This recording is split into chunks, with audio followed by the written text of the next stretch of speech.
Welcome to my channel, where the scariest stories come to life. Before we dive into today's chilling tale, make sure to hit the subscribe button and turn on notifications, so you never miss a story. Now, let's get into the horror. I was house sitting alone in a quiet hilltop home in Southern California. My family had gone on vacation, but I stayed behind to prepare for exams. It seemed like the perfect setup. Peace, privacy, and a view of the ocean. My only responsibilities were minor chores and keeping the place secure. Most of my time was spent in the guest room, curled up in a massage chair with textbooks and music playing softly in the background. I rotated between studying, relaxing on the balcony, and occasionally using the treadmill in the basement. The house was spacious and quiet, and every night before bed, I made sure to check the security system and set the alarm. Except for one night. I had been deep in study mode for hours. Time slipped past without me noticing, and when I finally glanced up, I realized it was well past midnight. A cold rush of dread hit me as I remembered something. The basement door was unlocked, and I hadn't armed the system. I left my room and headed to the study to check the security cameras before going downstairs. I told myself it was just a precaution. What were the odds anyone would actually be in the house? The moment I looked at the monitor, I stopped breathing. A man was on the stairs. He was middle-aged, balding, and wore glasses. He was moving slowly and carefully, as if trying not to make a sound. In one hand, he held something round and shiny. It looked like a balloon. He reached the top step, paused, then stepped into the kitchen. I could see it all on the screen. My first instinct was to run to the door, lock it, and call for help. But I knew it would take far too long for anyone to arrive, and I didn't want to risk him finding me before they did. So I tried something reckless. I turned up the music in my room and walked loudly down the hall, making sure every footstep echoed. Then I shouted as confidently as I could, hoping my voice didn't betray the fear I felt. "Marcus, I swear I heard something downstairs. Go grab the key to the gun cabinet." I held my breath and waited. Nothing. No movement. No sound. I slipped back into the study, locked the door, and watched the monitor. The man turned around fast. He bolted out the basement door and sprinted through the backyard, darting past the pool. As he vanished into the hedges, he let go of the balloon, and I watched it drift into the sky over the ocean. I ran down and locked the basement door, set the alarm, and called the police. I also phoned my family to let them know what happened. My aunt asked why I didn't hit the panic button. I felt embarrassed. I hadn't even thought of it. The police caught the guy a week later. He was sleeping in his car near a local grocery store. They never found anything dangerous on him, and everyone kept asking me what the balloon was supposed to mean. I don't know. Maybe he thought I was younger than I actually was. Maybe he thought I was alone and vulnerable. Maybe the balloon was meant as some kind of twisted gift. Whatever his reason, he was scared off by nothing more than a fake name and a bluff from someone who barely weighed more than a backpack. I don't know where he is now. But I hope he remembers the night he got outsmarted by a terrified girl pretending not to be alone.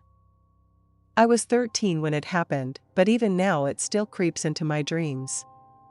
My parents were heading out for a date night and left me home alone for the evening. Being an only child, I was used to spending time by myself, and honestly, I was looking forward to it. We lived in a quiet neighborhood at the very end of a dead-end street. It was the kind of place where everyone knew each other. Our house was a single story with a daylight basement that had its own separate entrance in the back. After my parents left around dinner time, I locked the door and got comfortable. I heated up a pizza, grabbed my blanket, and planted myself on the couch to start a night of scary movies. I picked one of the Halloween movies and let it play while I snuggled under the blanket. About an hour passed. I paused the movie to use the bathroom. As I was in there, I thought I heard something downstairs. It sounded faint, like furniture being nudged or something being moved. I paused to listen but brushed it off. Probably just the house creaking. I finished up and went back to the couch. But just a few minutes later, the noises returned. This time it was clearer, louder. Something was moving down in the basement. My stomach dropped. I muted the TV and sat up, heart pounding. I stared at the basement door and started wondering if the entrance down there had been locked. I wanted to believe my parents had taken care of that, but doubt crept in. I walked toward the basement door slowly and pressed my ear to it. That was when I made the mistake.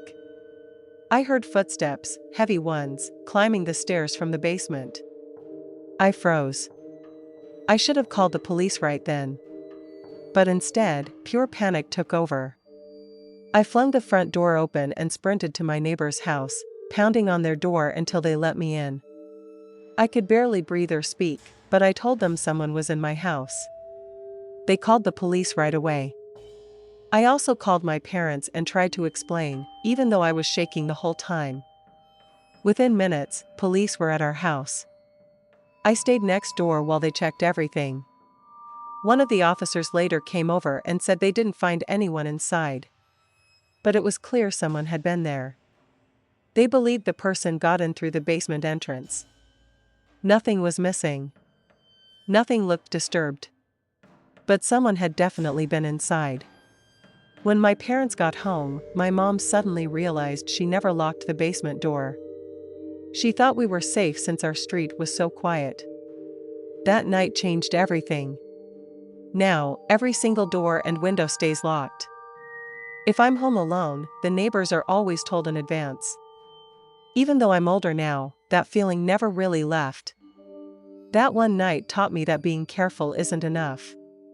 You have to be prepared.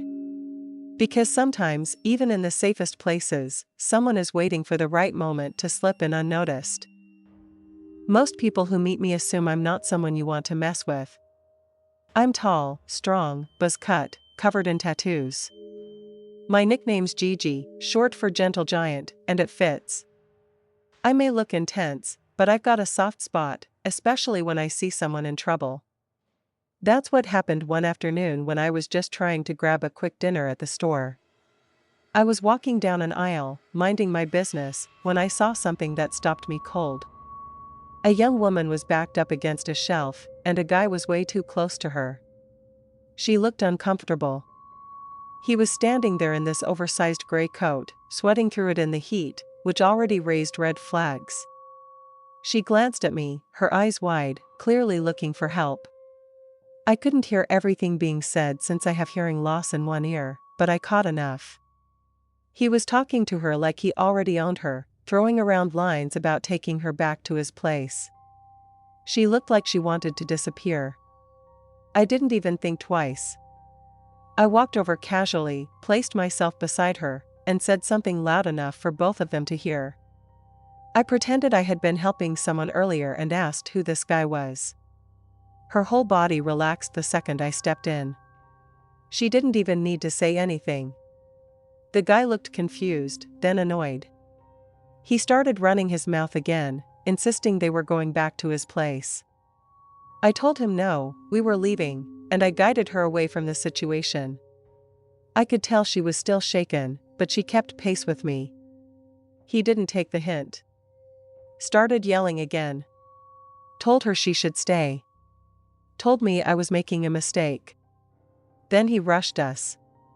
I felt him slam into my back, but it was more like a shove from a stiff breeze. He was shorter, thin, no real strength behind him. I didn't even flinch. He kept trying though, yelling and flailing his arms, throwing weak punches at me while also trying to grab her. None of it worked. We reached a store employee who had already called for help. The guy didn't stop. He kept shouting, trying to act tough, but he was all noise. The police arrived and took him away in cuffs, still squirming and cursing. She stood beside me the whole time, keeping close. Once things settled down, I offered to stay with her until she finished shopping. She agreed. We talked a little, and by the time we reached her car, she handed me her number and smiled. Maybe that was the real twist in the story. I came in as the protector. I left with something else. Maybe the start of something good. Thanks for sticking around till the end. If you enjoyed the story, don't forget to give the video a like and leave a comment with your thoughts. And if you haven't already, hit that subscribe button and turn on notifications so you never miss a terrifying tale. See you in the next one.